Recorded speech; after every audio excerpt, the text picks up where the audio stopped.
朋友们，大家好！自动变速箱油多久换一次？我们已经讲过很多次了。咱们可以适当的往后拖个1、2万公里都没有问题，但是我们不能一直不换。今天呢，就给大家看一辆18万公里都没有换过变速箱油的车，这个变速箱油换下来以后呢是什么样子？这辆车是大众13款的朗逸，配的是6AT 的爱信的变速箱。现在呢，把这个变速箱油给放出来，给大家看一下什么样。直接从这个油底壳放呢，就属于重力换油。我们先接一点啊，给大家看一下。等会呢，我们新旧油对比一下。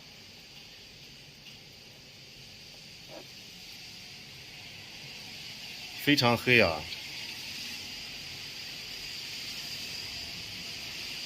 现在呢，给大家看一下，左边就是新油的颜色。纯红色，非常的干净啊，里面没有任何杂质。大家再看一下这个18万公里没有换过的变速箱油，已经看不出它以前的颜色呢是红色，比这个机油还要黑。如果仔细观察呢，还能发现这里面有很小的这种黑色的杂质。这就是因为啊，这个 AT 变速箱呢里面都是一组一组的摩擦片，摩擦片呢时间一长肯定会磨损。磨损完以后啊，这个杂质融入到变速箱油里面，变速箱油啊就会发黑变质，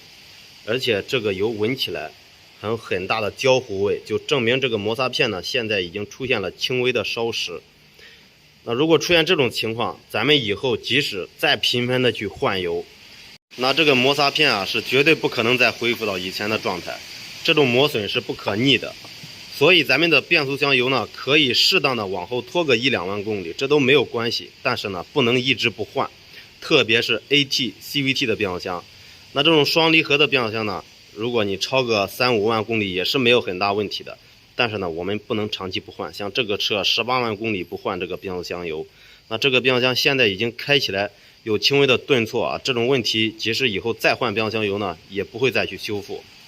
有很多朋友经常关心这个换变速箱油是用重力换好还是循环机换好。那从理论上来讲，循环机换油啊肯定是要比重力干净的，因为循环机一次换油的换油量非常多。像这个变速箱呢，它的如果把里面完全放干净，它的加注量呢也就在6升左右。那如果我们用循环机换的话，可能要12升左右，10到12升。那这个6升油去哪里了？6升油肯定是冲洗里面这个变速箱的内部，然后呢，这个多余的油啊就给放掉了。所以说呢，很浪费。就像咱们的发动机一样啊，发动机它呢每次换油也是只要一放一加就可以，也不需要冲洗。而且发动机它的工作条件远比变速箱要恶劣很多。再说这个发动机呢，它的换油周期很短，5000公里换一次，所以说完全没有必要用这个循环机去更换。那变速箱油呢，本来也是几万公里换一次的，只要咱们定期的去更换，没有必要用循环机，真的很浪费。这个循环机啊，也不是厂家发明的啊，就像这个汽车养护产品周边这些产品是一样的，就是呢一些为了商业利益啊，为了一些这个追求这个利益最大化。那像这种10几万公里都没有换过变速箱油的车呢，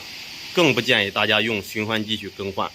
因为循环机它换起来压力会非常高，它会高于我们变速箱正常运作以后的压力。那像这种车长期这个油底颗粒啊会存很多的杂质，用循环机呢，因为压力过高会把这个杂质给冲洗起来，会进入到变速箱里面的油道阀体。说不好呢，我们不换变速箱油没事啊，用循环机一换呢，这个变速箱油就可能会出现顿挫的问题。这个大家一定要记着，我们可以多换2次，用重力换油呢多换2次，跑个2万公里你再换一次，这样就可以啊。这种大公里没有换过变速箱油的车，千万不要用循环机换，有很大几率呢会出现问题。朋友们，没有一个汽车生产厂家在使用说明书上标注换变速箱油的时候必须使用循环机更换，因为循环机本身就是品牌的变速箱油厂商自己开发出来的一个产品。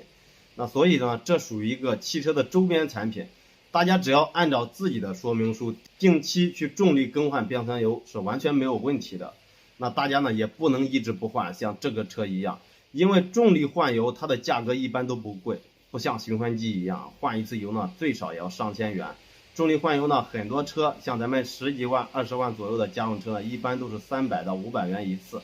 而且呢，最短的换油里程呢，也要4万公里，有的呢6万、8万，可能有的呢还要10万公里。所以说呢，我们一辆车从这个新车到报废呢，也换不了几次变速箱油，大家千万不要去省，因为变速箱啊维修起来费用非常大，可能维修一次要顶上我们10次、20次重力换变速箱油，大家呢一定要算好这笔账。